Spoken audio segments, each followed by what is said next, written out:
Hey guys, Mike Walker here from onlinewithmikewalker.com, coming to you from my home office here in Sumter, South Carolina.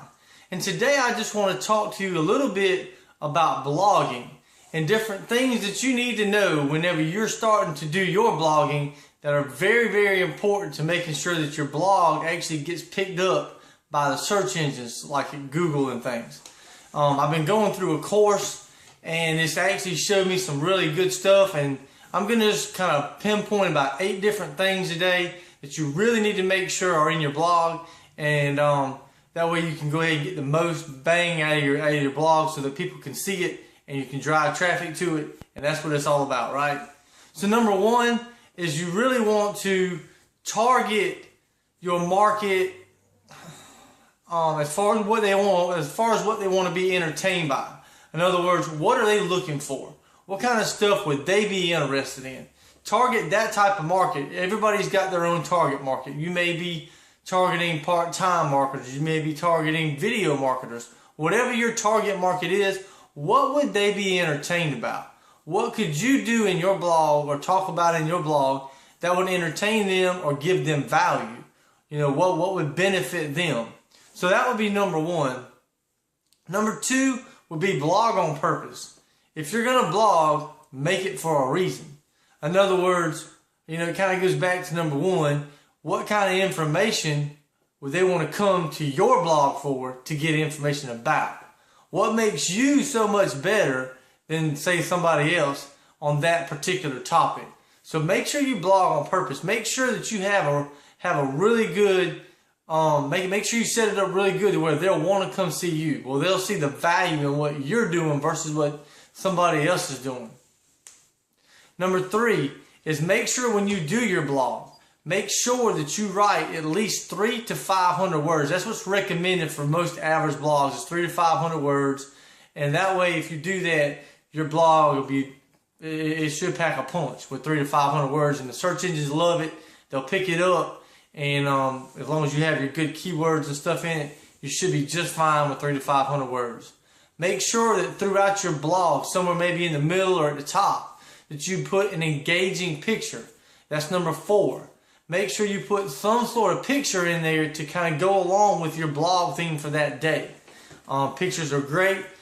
Pictures also catch the person's eye, and it keeps them engaged in what they're reading. A lot of people don't just like to read. They got to have visual stimulants that will keep them interested in what you've got on your page. So make sure you put, whether it be a video or a picture, put some things on your blog as you're writing that will keep their attention to your blog, okay?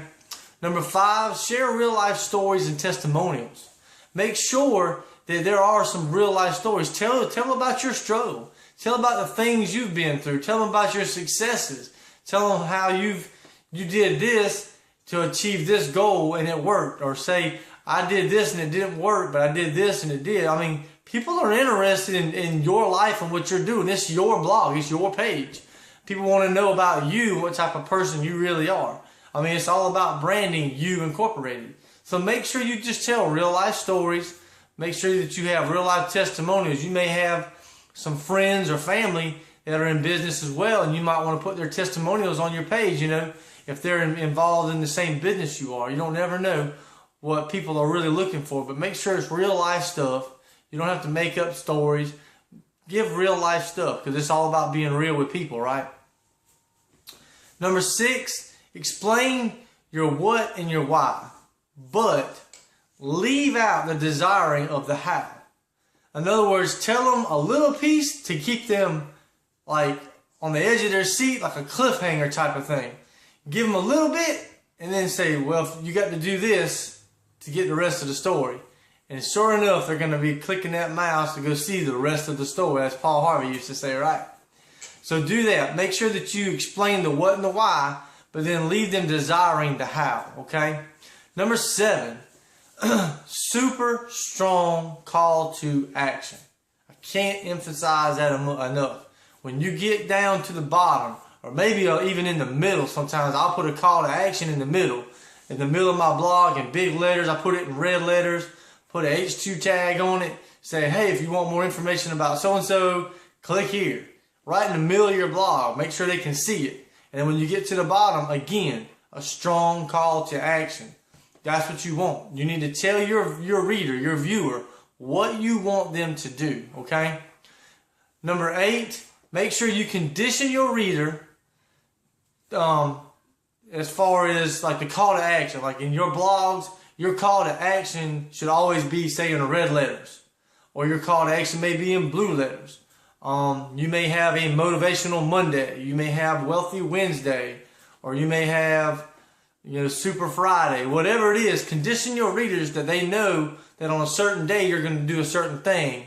Or in every blog that if you do have a call to action for a link, it's always in red. Make sure you kind of set them up to where it's like a pattern in their life. Make sure that you set them up to where they know that they're going to get this content on this day, so that they know it's kind of like repetitive type things. So make sure you do that, okay? I hope you got some value out of this. If you need any more information about blogging, if you really would like to go through a full course like I did, you can go to my website. It's www.onlinewithmikewalker.com/recommended. I actually have a course there that you can go through, and it's awesome that you'll actually learn how to set up a blog from scratch. It's not hard. It's not complicated. It may take you a little bit of time to do it if you've never done it, but I did my own. You can do your own, I promise. But it also teaches you how to brand yourself. It teaches you how to make profit, money with your blog. It'll teach you SEO. Everything you're going to need to really start blogging is in that course. And then there's some other courses in there that I also have on that recommended page on how you can get leads and traffic for your business. I appreciate your time. Click that link. Go ahead and go to my website and go ahead and get that stuff if you're really interested in blogging. And until the next time, take care and be blessed.